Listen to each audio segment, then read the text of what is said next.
Hi everyone, in this video I want to talk about probability and specifically the cases where you have mutual exclusivity and or independence happening in the scenarios. These are the two problems that we'll do, and to make sure we don't take ourselves too seriously, let's think about the fun question. What are your healthiest eating habits? Okay, so in the math section, I would classify probability under Algebra 1, but it's really a topic, you could learn it in, pre-algebra, Algebra 1, Algebra 2. Sometimes it's just kind of nested in a different class, but a lot of times it is algebra related. I taught all of these concepts at the end of Algebra 2, so a little more advanced than maybe a freshman class. So we have quite a few notes to write down first before we can tackle these situations, because these are pretty complex probability questions. They're really hard to sort through unless you have good notes to reference in your mind to keep your thoughts really organized as you reason through them. So here's what I recommend. I'm going to write out I'm going to write out a few things. So we have to think about, are we dealing with mutual exclusivity or like dependent? Those are the two sort of things that you have to classify first, and then you can go from there. So if a situation is mutually exclusive, then basically it's two events cannot occur at the same time. Okay, so non mutually exclusive means that two events can occur at the same. Okay, so you have to question that first. Then if a situation is independent, then one event does not affect another. Dependent, one event does affect another. Okay, so off to the side then, what I'm going to do is write the little formulas that go with it. Okay, and then we have to decide if number one and number two, which is which. So for mutually exclusive, this is the situation where it's like, what's the probability of A or B happening, like the or situation. And in that situation, you just say, oh, it's just the probability of the A event happening plus probability of B. For example, what's the probability of pulling a king or a queen out of a deck of cards? Okay, you would just add the two probabilities together. Then non-mutually exclusive would be, what's the probability of A or B happening? But there could be a situation in which there's some overlap. So it's the same thing. It's the P of A plus, probability of B, but minus, we're going to say, the probability of A and B occurring at the same time. So we're going to call this any sort of overlap, meaning like what's the probability of that overlap happening. Independent would be just like probability of A then B happening one after another. And then that is when you multiply. So you have probability of A times probability of B and then probability of A, then B. This is that dependent situation where it's also P of A times P of B, but this P of B is usually like the denominator is one less than the original total. So it would be like for this one, denominator is just the total possibilities. And then for this one, it's total. This one is one less for independent. I'm sorry, is not one less. That is total.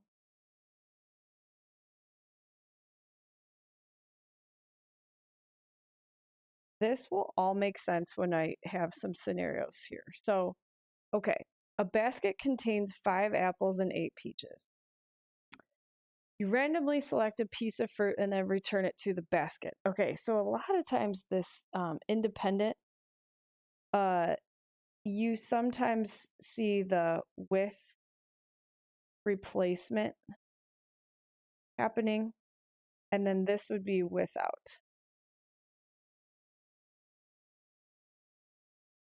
This dependent would be without replacement. So, okay, you are taking a piece of fruit, putting it back. All right, so that is screaming to me that this independent case would jive with number 1 because you're taking a piece of fruit, putting it back. Also, it says both pieces of fruit are apples.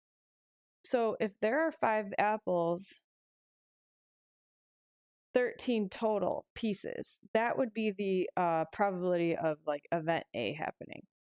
But then you put all the fruit back, and then you also have 5 out of the 13 choices. It's like probability of apple over total once again. So there are 2 events. You multiply them because it's a then A then B sort of situation. And our final answer here will be 25 over 169. And you could express this as a fraction or a decimal or a percent. So it's a 25 out of 169 chance that you would get both fruit being apple. Secondly, you have a die. Okay. Obviously, 1 through 6 are the options for the numbers. The die shows an odd number or a number less than 5. Okay. This is a situation where we have to decide if there could be any overlapping scenarios in which there could be roles that would result in both an odd number and a number less than 5. And there is overlap for this one. So notice that there's that word or. That's telling me that I would look at, these 2 scenarios, the mutually exclusive versus not. And the or is telling me that that's probably addition. So if it shows an odd number or a number less than 5, let's add both of those together. So the probability of the first event would be an odd number is just 3 out of the 6. And then I'm going to add, numbers less than 5. So that would be 1 through 4 out of the 6, 4 out of the 6. But guess what? There are some numbers that are odd and less than 5. And that is that overlap that you have to take off. So these 2 examples are aligned with non-mutually exclusive and independent. Okay, that's what we have for these 2. I know that because this is non-mutually exclusive, I have to take off that overlap. So the odd number less than 5, okay, there are 2 of those, 1, 3. So I need to take off 2 out of the 6 roles as that overlap. That would be, so 3 plus 4 is 7, minus 2 is 5. all over 6, that's a 5 out of 6 chance. So I have my final answer. Okay, now time for some practice. These situations could be the same scenarios. It could be independent, dependent, mutually exclusive, non-mutually exclusive. But you have to look at the wording and try to think about which it falls under. I'll let you pause it, try it.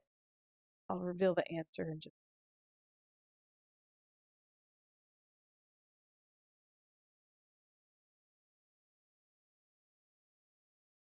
Okay, so we have 14 over 55 for the first one, and then 10 over 13 for. There was a situation here in which you are so you're selecting chocolates. It's a milk or a dark chocolate. Okay, there's that or word. And then the other one, the first coin is a nickel and the second coin is a dime. Okay. You normally would replace, but this one it says you take it out of your pocket and place it on the counter. So think about what happens to the possible like that denominator that I was talking about earlier. The denominator here, is total, just like these 13, 13.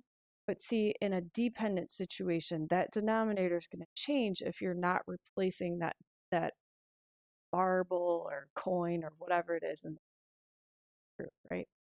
So that is a little bit harder than this number one, where you have to change that denominator of the second probability. Here's a quote to keep us going from Michael Jordan. I can accept failure. Everyone fails at something, but I can't accept not trying. Great one. Keeps us going with all of our math, especially this hard probability. So I hope you found some sort of value in this video. And if you would like to keep up with more of them, feel free to subscribe. And feel free to leave your answer to the fun question in the comments. Have a good day.